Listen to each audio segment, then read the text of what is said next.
Is the graph of x to the power 4 equal to absolute value of x plus y times y plus 1 symmetric in either the x-axis or the y-axis?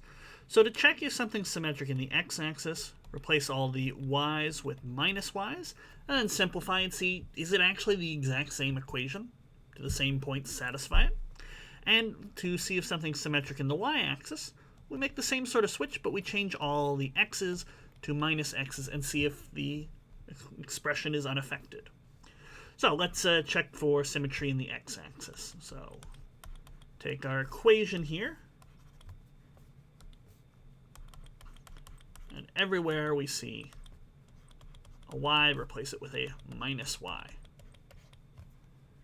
Okay, now something we might do just to really make sure we're understanding, this y times y plus 1, we could instead write it as y squared plus y.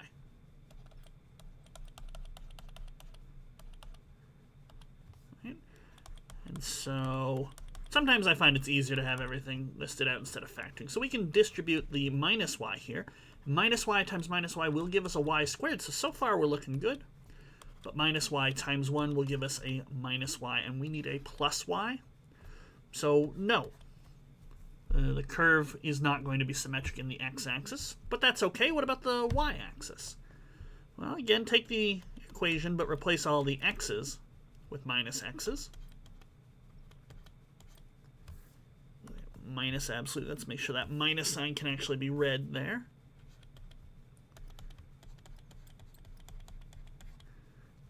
Okay. Now, can we simplify this and get back to the original equation? Well, minus x, we can write it as minus 1 times x and then distribute the power of 4. Okay. Similarly, we can get a minus 1 times x instead of the minus x. Don't really do anything with the y's, and that is pretty common. Minus 1 to the power 4, well, that's just 1. So this simplifies to x to the power 4. We can split up the multiplication inside the absolute value. Absolute value of negative 1 is just 1. So look at that. The equation is unchanged when x got replaced with minus x. So the answer here would be it is symmetric in the y-axis. And there we go.